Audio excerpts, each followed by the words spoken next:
We love music. You are locked into Six Towns Radio. What a classic. Alison Limerick, Where Love Lives. It is Six Towns Radio.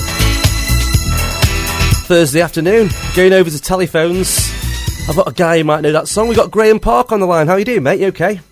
I'm very well. Good afternoon. Yeah, I do know that song. I remember vividly, and I was the first DJ in the country to play it as well.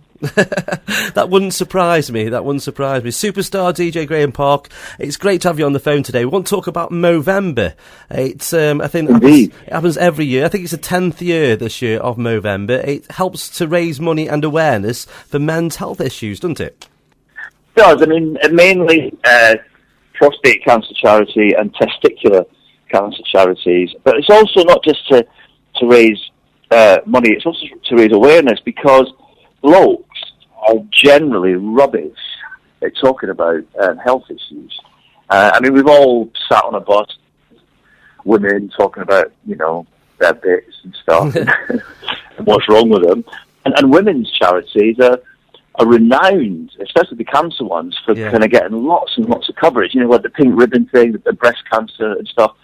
But men are just rubbish at it. Now, I'm in my late 40s, and I personally have a proper, full MOT every year with my doctor, mainly because I'm in my 40s and I'm DJing around the world still and don't get kind of regular hours and don't get much sleep. So I just want to make sure I'm still, going to survive a bit longer. Yeah. To do it every year. But I don't know any other men who do that, and the figures are quite staggering. 1 in 9 men will get prostate cancer. Mm-hmm. I'm not sure of the figures for testicular cancer, but it'd just be great. I'm happy to talk about things if they concern me, but I don't have any men friends who I can say, oh, you know what? The other day I was having a little fiddle and I felt a lump. Do you know what I mean? So it's difficult for men, but we just need to just wise up and take a leaf out of ladies' books. Yeah, because talk about it. Yeah, it's difficult because men don't like going to the doctors for starters. They don't like going. And I think they've introduced something this year for men 40 plus, which is NHS check, which is a bit of an MOT for the body. No, exactly. I just want to see my GP every year, and he just does blood pressure, monitors my heart rate. Take blood sample, you blow into that blowy thing to check your breathing and your lungs and just general, there's another thing that we don't want to talk about on the video, but all that stuff that he does, he puts his rubber glove on. But, and then he goes, yeah, everything's good, everything's fine, and then I wait 2 weeks and he brings up and goes, your bloods have come in, absolutely fantastic. They check your blood sugar, just, in case there's any risk of diabetes. I've got my 2 younger brothers are diabetic, mm-hmm. and even that's something that they don't really talk that much about. But another reason, those are the main reasons to support in Movember, but the other reasons are, I've got friends who've had prostate cancer and testicular cancer, and the guy who first employed me as a DJ back in 1984 recently died of pancreatic cancer. And again, it's just it was completely. Everyone was shocked to find out he had it because he didn't really tell anyone. And of course, very famously, Tony Wilson, who was one of the owners of the Hacienda in Manchester and Factory Records, he died of a form of cancer as well. Although he did let everyone know about it, and when everyone knew about it, he kind of got lots and lots of support. Because at the end of the day, if you are going to have any cancer issues, best to tell people because they'll support you rather than just keep it in and make the whole situation worse. Yeah. Besides Movember, there's an organisation called Checkham Lads, which is for testicular cancer, which we talked about quite a lot on here. A guy, you might have met him because you've been at the Place nightclub a few years ago when it was actually there. It's now at 2 different clubs. But Mark Porter was a DJ at the Place nightclub all the way through. Mark Porky Porter. He had testicular cancer and he's been campaigning ever since.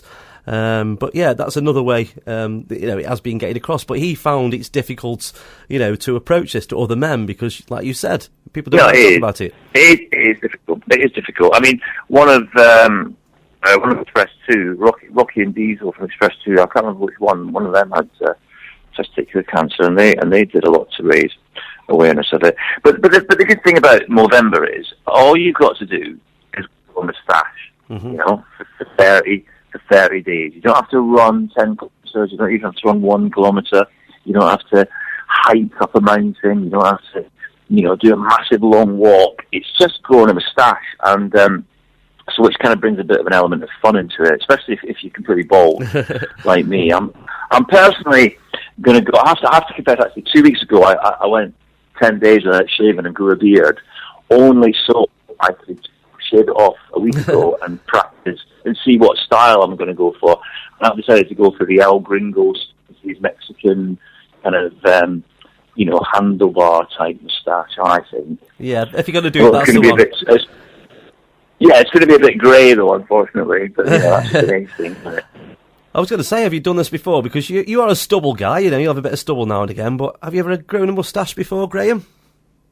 No, I occasionally have a beard, but I never get more than 10 or 2 weeks on a beard because my wife kind of reaches a point, she goes, right, you want perfection at all, you've got to get rid of the beard. And then I go, I'm not bothered about that. And then after 10 days, I'm like, oh yeah, shave the beard off. Then I get lots of affection. But I think she's just going to have to put up with a moustache for 30 days. And of course, there's I've got a Movember page on the Movember website, which you can follow my progress at. And, even if people want to give a tiny bit of money, it's all going to add up, So, all for a good cause. Is it named? Because usually got like a Movember and then it gives a name of the page. Have you got a name on it? Yes, I do. Bear with me. I just literally walked in the front door when you called. I haven't picked the kids up from school.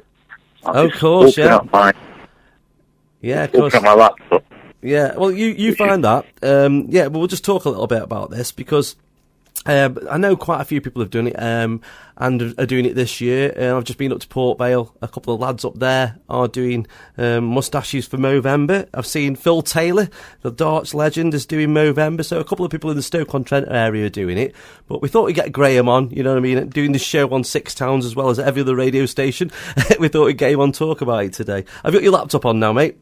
I've got it here. It's Marlborough.co/DJ Graeme Park.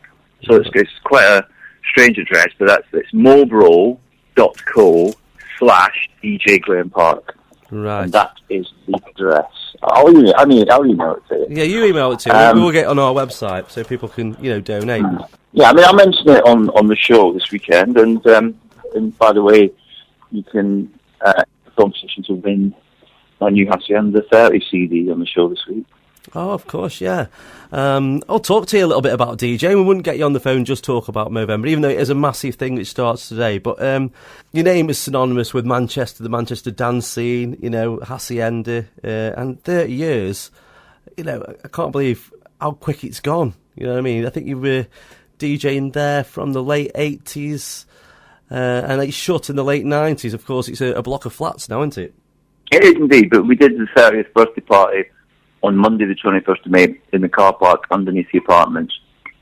So we were actually went back to DJing on the actual site of the Hacienda. It was absolutely incredible. And 30 years since the club opened. It's 15 years since it closed. So it's been closed as long as it was open.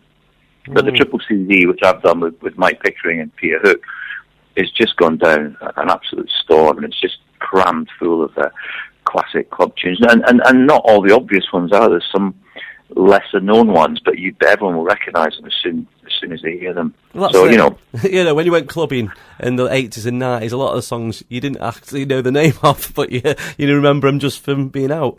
Oh, absolutely. And we do there's an ongoing Hacienda 30 tour, which actually is in Manchester on the 27th of December at Sankey's. Because I know that all the years I was at Hacienda, there used to be a massive posse came out from the potteries, every single week. And I've had some great nights in Stoke and Hanley myself, I was down at Fat Cats recently, which was a really, really good night. and I'm back in December, the 15th of December, at 360 as well. So hopefully see you on a dance floor in the Pottery soon. Of course, yeah. Lee Fredericks is one of our presenters. He put you on at Fat Cats, and I'm sure we've got something to do with Bar 360 as well. You know, we do cover it quite well. Dance and Northern Soul here on Six Towns being two of the massive genres that have come out and been embraced here. Yeah, you've come back to Stoke a few times, and, you know, you're DJing, like you say, all over the world still. Besides equipment and technology, how different is gigging nowadays? Well, essentially, I mean, it's not that dissimilar. You've got to look at the people in front of you and entertain them. That's it's as simple as that.